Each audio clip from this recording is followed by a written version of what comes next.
The theme of uncertainty has been very much in my field, and I'm guessing I'm not alone in this, since in reality there is no such thing as certainty. We can hope that things turn out the way we wish them to, but really there is no guarantee that they will. In today's episode, I'm going to share with you some of the ways I have been dealing with uncertainty. As someone who enjoys living an inspired, evocative life, it's my hope that sharing this will be supportive to you too.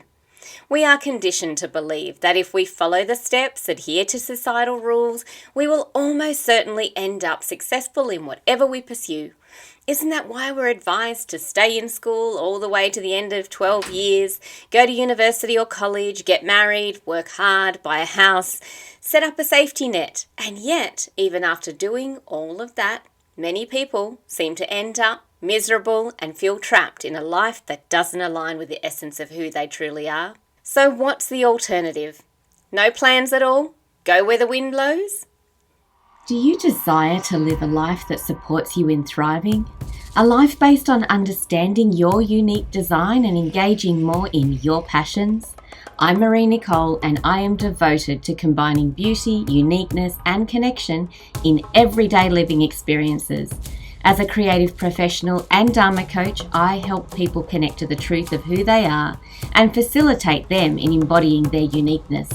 I am also a mother of two precious young men, and with children in tow, have established and run unique businesses, embraced opportunities that have contributed to my creative career, while creating magical memories and living my life by design too. It's my hope that this podcast inspires you to live your life on your terms and earn your income through being uniquely you. Whether that's working for yourself or someone else, the key here is living a life in alignment with your unique design. After all, it's our unique thread that we each contribute to the collective tapestry that creates the whole.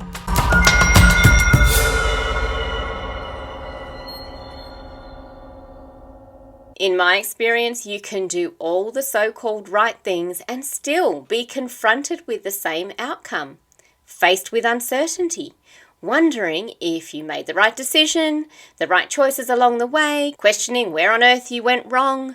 But what if every choice and outcome was exactly what you needed to experience in order to lead you to where you are now? For me, that is not making decisions based on guaranteed outcomes or just going where the wind blows, but making decisions based on what feels in alignment with the essence of who I am at my core. Not who I think I need to be in order to reach the levels of success according to societal measures, but understanding who I am at an essence level. How I am here to serve the collective with my unique gifts and tuning into the signs that enable me to stay the course or course correct when I steer off that. Currently, I'm in the process of shedding the final layers of my past self in a metaphorical and a physical sense. 3 years ago, when my marriage of 24 years ended, I was so confused. I'd been working so hard to meet everyone's needs, including my own, and I found myself faced with the harsh reality that this was out of alignment with who I am at an essence level. Not that I really knew who I was at an essence level at that time. It has actually taken 3 years of peeling back the layers to reconnect with my essence again. Now when I look back, and even when I look around me, I can clearly see all the misalignments that I overlooked in an effort to stick with the plan that I thought was a forever plan. At the beginning of this transition, the first question I asked myself was, why have I attracted this outcome, even after doing all the so-called right things? And the answer was that I may have been doing all the right things, but it was not in alignment with the new direction I was heading in, which was a direction based on the truth of me at my essence level. Not the truth I was operating from, which was based on expectations of others, trying to fit in with that truth, overlooking my own in the process. While I have absolutely no regrets about the choices I have made, I can now see in hindsight why that cycle needed to come to a close and allow for the next cycle of my life's journey to begin in a way that is much more supportive to my thriving. With that then filtering out and impacting those in my circle of influence in a much more powerful way. Having built a business based around a physical commercial space as a response to my own needs, as well as the needs of others in my community, I found it extremely difficult to come to terms with the idea that I would need to let go of that identity, thinking I could just close a commercial space, but continue to grow that business by pivoting, operating from our property and in the online space. But recently it became clear that I needed to let go of Creator's Nest altogether and go back to operating under my personal brand instead.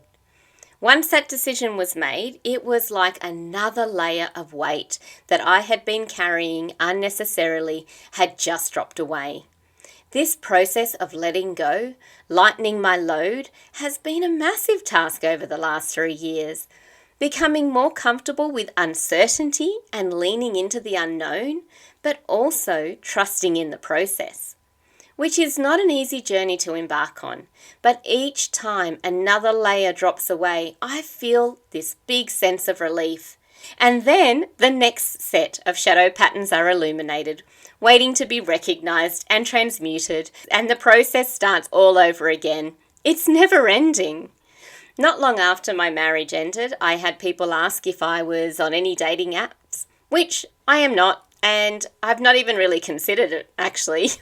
My focus has been to connect back to myself and develop a greater sense of who I am at an essence level. And while I'm not opposed to entering into another partnership, I would like to approach that from a place of awareness of my own self-worth, not from a need for validation. And to be honest, I would rather meet someone through shared values and interests in person. Not saying dating apps don't work for people, I just think that I would prefer to connect through shared interests and aligned lifestyle choices. In one conversation around this, I remember saying I would really like to enter into a partnership with someone who is willing to do their own work on themselves. Relationships are a reflection of what we ourselves would benefit from working through. It's not the other person who needs to change who they are in order for us to feel good about ourselves. The person I was talking to about this responded with, "You want someone who has done the work, not someone who's doing the work." But I disagree with that. I think we are constantly needing to work on ourselves. When we reach the point of being done, then that is when we have become enlightened beings. While we are here in Earth School, our curriculum is set based on the work we still need to do on ourselves. So we need to continue to be confronted with challenges that bring light to our shadow patterns that are holding us back from elevating to that next level of our development. So if you are faced with the same challenges over and over again, that is an invitation to go within and do the internal work to discover where you would benefit from making changes to move you through to that next level of your personal development. So the only thing we can really be certain of is that life will keep presenting us with experiences that help us along this journey. If we want a guaranteed outcome, then we need to be prepared to look inside ourselves closely and see where we can make the changes required to lead us to that outcome we desire.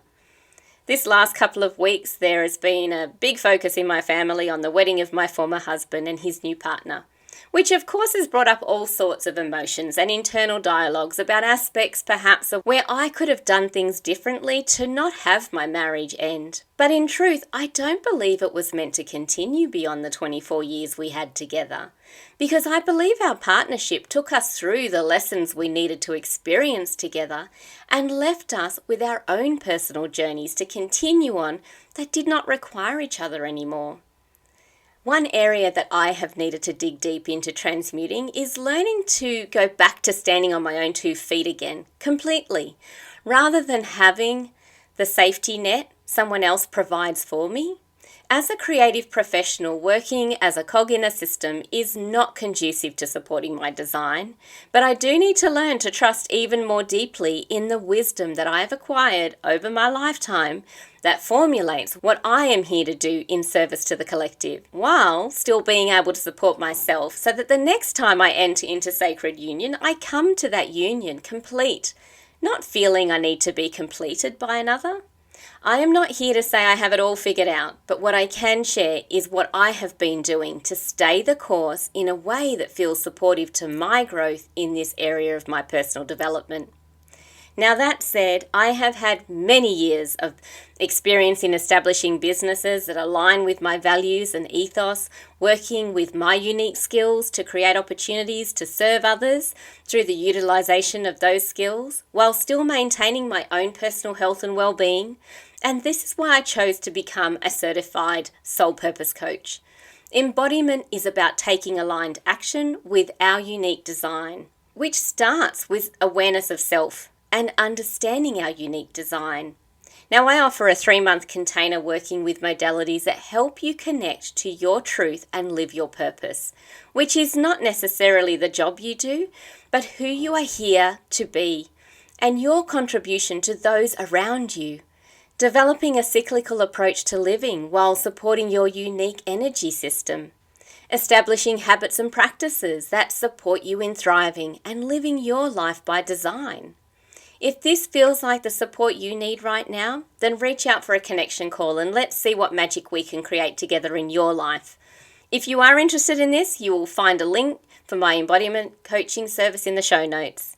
Now, in previous episodes, I have shared that I have taken up playing my guitar again, physically challenging myself to do something that I had developed a belief around that I did not have the same ability as others when it came to this craft. While I have not played every single day, I have continued to practice and work on that craft whenever possible. Plus, I've taken on a new challenge, which is working with copper wire and adding that to a craft that I had refined, working with leather and feathers to create magical items to contribute to the beauty of my everyday living experiences. Adding the element of metal to my craft has been a practice of getting me out of my head and working with my hands to process the challenges I have been feeling at an emotional level. Going within, addressing my own shadow patterns. Taking this one step further, I have also physically opted to sit on the floor while engaging in these crafting sessions. At first, this was an unconscious decision, but then I started to realize that somatically, this was aligning with me going down to the root cause of my emotional challenges. Bringing my awareness to the thoughts that came through while working with my hands in this new, unfamiliar way has been a fascinating journey into myself. Going even deeper still, looking at the elements I was choosing to work with and what they represented. Copper being a conductor of energy, kangaroo leather, and kangaroos being animals that only leap forward, and then the owl feathers. From an owl I collected off the road a couple of weeks ago on a weekend that I had allocated to doing as much yard work as possible in preparation for the sale of our property. Everyone else being caught up with work commitments and preparation for the wedding, meaning I needed to start this process on my own if I was going to get through what was required in time to list and hopefully sell the property before winter. Now, I was not being a martyr in doing this. I was taking the necessary action steps towards moving myself in the direction that I'm feeling called to move in. It did not make sense to me to just sit here and wait for everyone else to be available to get started when I am more than capable to start the process myself. The morning I collected the owl from the roadside, I was dressed for whippersnipping and groundwork, and I was driving my youngest son into town, and it was not in my plans to prepare a bird for plucking and cleaning feathers. However, it felt necessary, even though at the time I didn't know exactly why, or even what the bird was that I spotted on the side of the road. Once I discovered it was an owl, it just hit me. The wisdom of this nocturnal creature aligned beautifully with the shadow work I was being faced with. This makes me think of my uni days studying visual arts and design, being asked to present a process diary of what we plan to create. For me, often feeling into the creation and then sharing the journey that led me to the outcome of that creation instead. I always felt like I was doing it wrong, that I needed to know what the outcome would be before I started the process of creating. But to me, this speaks to leading with our mind rather than following our heart. Collecting a bird from the roadside was not a part of the plan for that day, but intuitively, I got the message it was the medicine that I needed. So after collecting and preparing the owl to work with its feathers, it became important to balance both what I had committed to and what I was called to do. In between and either side commitments over the next couple of weeks, I would sit on the floor crafting with my hands while I processed the emotions that surfaced, connecting with the underlying fear behind those emotions, which led me to do a lot more journaling than usual, as well as allocating time to take aligned action required towards the life I desire to create for myself next. As I let go of the layers from the past reality that is no longer serving me and prepare for the new one to come through, the design of these earrings, which for those watching the video version on YouTube will see I am wearing today, this came through at the end of a journaling session, the morning after I collected the owl on the roadside. I did not plan the design. The design just came through me. And once I made the earrings, the message of the design came through too. These to me represent my inner essence as my outer expression, which is now rooted in the wisdom accumulated from the experiences of my lifetime so far, which is always moving me forward towards the next version of my highest expression of self. It is not about working towards becoming something. It is about connection to that inner truth of who I am and letting that radiate out. Now, I could have spent the last couple of weeks feeling abandoned, rejected, not enough, but all the internal work that I have been doing over the last 3 years to understand why I attracted this outcome has led me to realize the beauty of it all, the freedom to be me, to no longer be constrained by expectations of others that would have me become something I am not in order to fit into a mold that was not designed for me. In the same way that I am not looking to enter into partnership with someone who has done the work, but rather someone who is willing to look at their own internal dialogue, patterns of behavior, and the reflection that this life is presenting them with through their external reality, and recognizing that this is not a journey about certainty. It is about awareness and discovery. This is not just relevant to relationships. Everything we are challenged with in life is a reflection of our internal dialogue and shadow patterns.